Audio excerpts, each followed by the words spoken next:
ご視聴ありがとうございます。スカイリム面白死体研究会会長のめいめいひまりです。今夜も私が選んだとっておきの面白死体を紹介するわ。今回紹介する死体はドラーグルのデスオーバーロードよ。古代ノルド遺跡のボスとしてよく出てくるモンスターね。AE ではドラーグルも銃とかできるようになったから、ドラーグル系最上位のデスオーバーロードは優秀な銃と候補になるわ。問題は保存可能な個体がいるかどうかなのだけど、それは後で考えるとしてまずは性能を見ていくわよ。始まるよー。ドラーグルのデスオーバーロードは片手武器や両手武器を得意とする近接戦士よ。近接攻撃の他にはフロストブレスも使うことができるわ。彼の最大の特徴は何と言っても、その攻撃力の高さにあるわ。敵として戦う機会が多いから身をもって体験した人も多いでしょうね。武器が同じという条件なら彼を超えるダメージを出せる NPC はほぼいないわ。体力が高くて死ににくいから安心して前衛を任せられるのもありがたいわね。何か特殊な能力を持ってるわけじゃないけど、シンプルにステータスが高くて頼りになる死体。それがドラーグルのデスオーバーロードよ。説明しよう。次はステータスを見ていくわよ。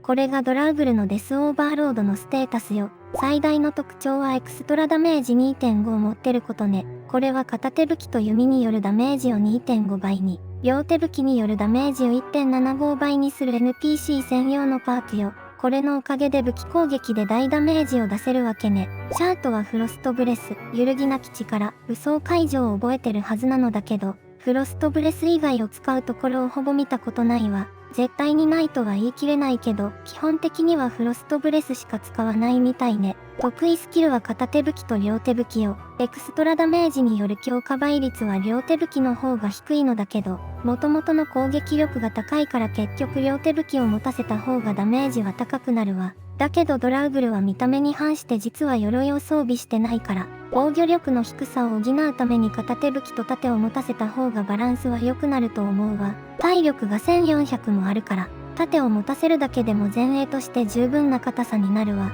実際にやってみた。入手方法の前に、そもそも保存可能なのかという問題なのだけど、基本的には固有名を持たない NPC は保存不可能よ。ただドラーグル系ボスの中には名前を持つ者が何体かいるから、彼らが保存可能かどうか実験してみるわ。というわけで名前付きドラーグルのデスオーバーロードを集めてみたわ。今回集めたのは、赤ワシ、ユンゴルの影、クラルミル、ガスリックの武将、赤眼のオラフの5体よ。多分これで名前付きドラーグルのデスオーバーロードは全てだと思うわ。この個体は元は赤眼のオラフだったのだけど、オラフ王の墳形祭を終わらせたら名前が変わってしまったのよね。この時点で結果が見えてる気がするけどとりあえず実験してみるわ。全員に保存アイテムを持たせたら、離れた場所で30日経過させるわ。死体の消えやすさにもランクがあって、10日で消える死体と30日で消える死体の2種類があるわ。だから30日経過しても残っていたら、その死体は永続的に保存できると考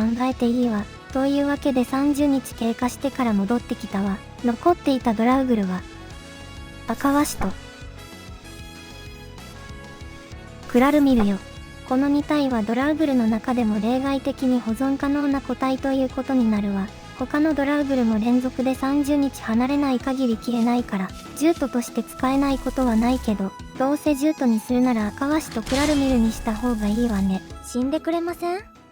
それじゃあこの2体の入手方法を説明するわ。まずは赤ワシ。赤ワシはスカイリムの各地にある。赤ワシの伝説を読むことで発生するクエストを進めれば手に入る死体よ。本を読まなくてもカースワステン南東のサンダードタワーに直接向かって、台座の上の赤ワシの儀式を読むことでもクエストを始められるわ。クエストを進めて反逆者の積み石に入れば、赤ワシと出会えるわ。次はクラルミルね。クラルミルはウィンドヘルムでヌレリオンに話しかけると始まるクエスト。ホワイトファイアルの目的地、見捨てられた洞窟で手に入る死体よ。別にクエストを受ける必要はないのだけど、どうせなら同時に済ませた方が手間が省けるわ。赤ワシもクラルミルもプレイヤーのレベルによって中身のランクが変わるのだけど、目当てのドラーグルのデスオーバーロードにするには、レベル32から45の間で出現させる必要があるわ。これよりレベルが低いと弱いランクのドラーグルになってしまうし、レベルが高いと今度はドラゴンプリーストになってしまうわ。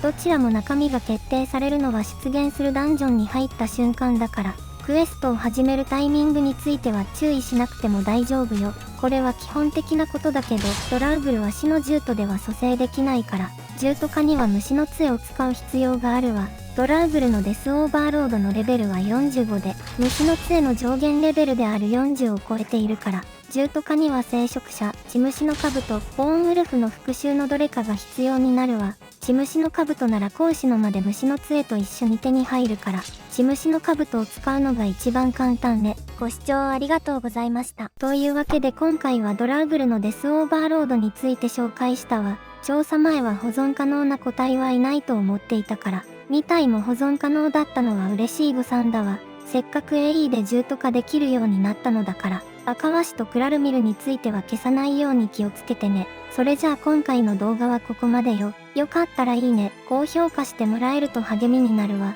またね。